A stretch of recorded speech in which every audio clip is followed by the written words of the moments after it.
Alors, dans une vidéo précédente, on a traité le premier loi de Mendel et on a conclu que le premier loi de Mendel s'applique dans le cas de monohybridisme, c'est-à-dire la transmission d'un seul caractère. Ici, dans l'exemple, c'est la couleur des fleurs.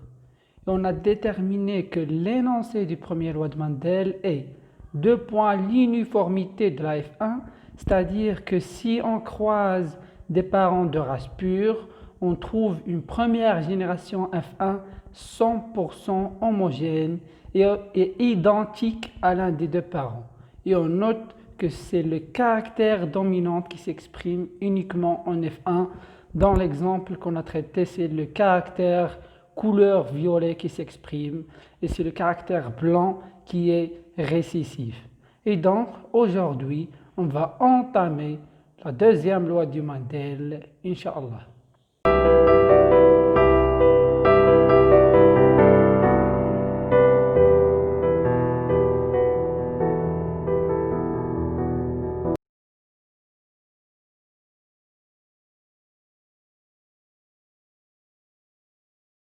Et donc, on va aborder aujourd'hui la deuxième loi de Mendel. Alors, j'ai dit qu'on obtient en F1 des individus hybrides, c'est-à-dire que les individus de F1 sont tous des hétérozygotes. Et j'ai dit aussi qu'en F1, c'est le caractère dominant qui s'exprime seulement. Dans notre cas, c'est le caractère violet qui s'exprime. Et c'est le caractère blanc qui se cache. Et on dit que le caractère violet est dominant, tandis que le caractère blanc est récessif. Alors ensuite, M. Mendel, il a croisé les individus de F1 entre eux, c'est-à-dire qu'il a croisé F1 avec F1. Il a croisé les hybrides de F1 entre eux. C'est-à-dire qu'il a croisé une fleur violet hybride qui contient le génotype VB il a croisé cette fleur avec une fleur de F1 aussi qui contient le génotype VB. V pour le violet et B pour le blanc, sont les allèles. Et il a trouvé les résultats représentés dans l'image. Il a trouvé 3 fleurs de couleur violet et une fleur de couleur blanc. Et il a répété cette expérience pas mal de fois et toujours il trouve le même résultat. 3 fleurs de couleur violet et une fleur de couleur blanc. Cela il a permis d'annoncer le deuxième loi de Mendel qui est ségrégation de type 3.1 dans la F2. Qu'est-ce que ça veut dire ça? C'est-à-dire que les caractères parentaux se présentent dans la deuxième génération avec les proportions 3/4 et 1/4, d'où le nom ségrégation de type 3.1.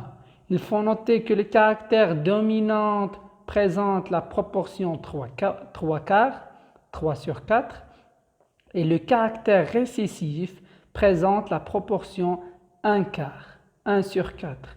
Dans notre cas ici, le caractère dominant, c'est le couleur violet et le caractère récessif, c'est le couleur blanc. Donc, le phénotype dominant ici, c'est le couleur violet qui aura la proportion 3/4. Et le phénotype récessif, qui est le couleur blanc, il y aura la proportion 1/4. D'où le nom ségrégation de type 3.1, c'est-à-dire 3/4 et 1/4. Le phénotype dominant aura 3/4 et le phénotype récessif, il y aura une proportion de 1/4. Nous allons maintenant approfondir un petit peu pour voir l'origine de ces proportions 3/4 et 1/4. D'où viennent ces proportions-là? Alors, pour connaître l'origine de ces proportions phénotypiques 3/4 pour le caractère dominant et 1/4 pour le caractère récessif, on va faire ce qu'on appelle l'échiquier des gamètes. Alors, tout d'abord, M. Mendel, il a croisé les hybrides de F1 entre eux. Les individus de F1 sont des hétérozygotes puisqu'ils portent les deux types d'allèles, l'allèle V responsable du couleur violet et l'allèle B responsable du couleur blanc. Et puisque c'est l'allèle V qui domine, donc c'est le caractère violet qui s'exprime en F1. Alors les individus de F1 vont donner deux types de gamètes lorsqu'ils vont être croisés. Avec une proportion de 1,5 pour l'allèle V et 1,5 pour le caractère blanc, c'est-à-dire pour l'allèle B. La même chose pour l'autre, 1,5 pour le violet et 1,5 pour le blanc. Et donc, tout simplement, on fait un assemblage des gamètes, c'est ce qu'on appelle un échiquier des gamètes. C'est le tableau qui permet d'indiquer le génotype et le phénotype qu'on obtient après croisement entre deux individus. Permet de déterminer les proportions génotypiques et les proportions phénotypiques. Alors j'ai ici les proportions 1,5 des gamètes. On fait placer les gamètes ici et on prend les gamètes mâles ici et on fait placer les gamètes femelles ici. Et on fait assembler les gamètes et on prend en considération que l'allèle V domine sur l'allèle B. Et donc, la première case ici, on a les deux gamètes VV. Dans le deuxième case, on a l'allèle V et l'allèle B. Puisque l'allèle V domine, donc il y aura la couleur violet qui s'exprime. La même chose pour la troisième case, un allèle V et un allèle B. Et donc le violet qui s'exprime, puisque l'allèle V est dominante et l'allèle B est récessif.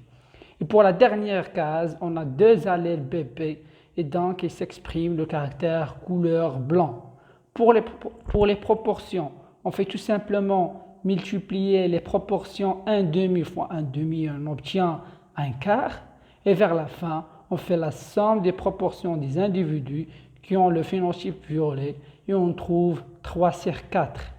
Et les individus qui ont le phénotype blanc avec une proportion 1 sur 4. Donc, c'est la deuxième loi de Mendel, ségrégation de type 3 quarts, 1 quart de la deuxième génération. 3 quarts pour le phénotype dominant et 1 quart pour le phénotype récessif.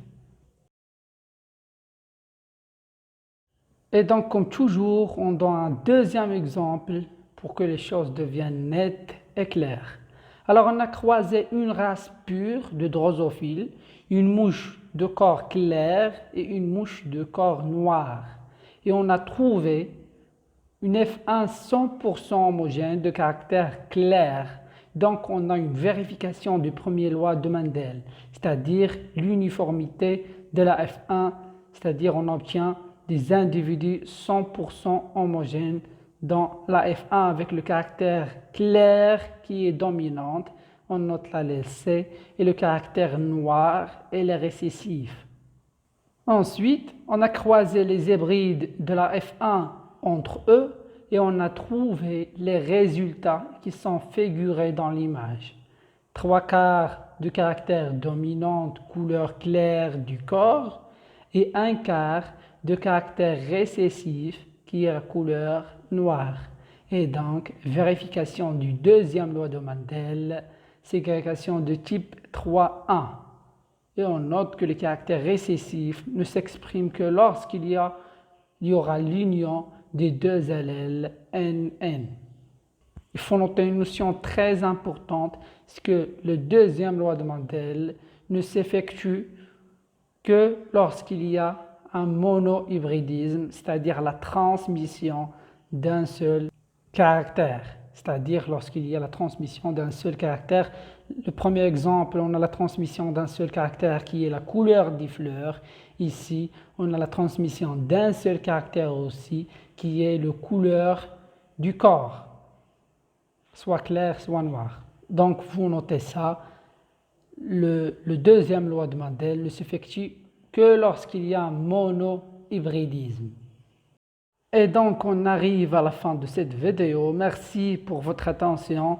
Dans les vidéos suivantes, on va traiter, Inch'Allah, la troisième loi de Mendel et les exceptions du loi de Mendel, à savoir les gènes liés 2 gènes liés et le cas aussi de 3 gènes liés. On va traiter aussi les gènes liés au sexe, les gènes qui se trouvent sur le chromosome sexuel X et les gènes qui se trouvent sur le chromosome sexuel Y.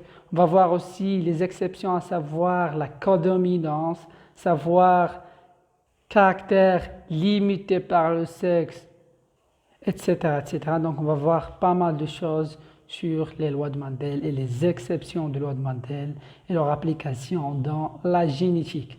Donc au revoir et à bientôt.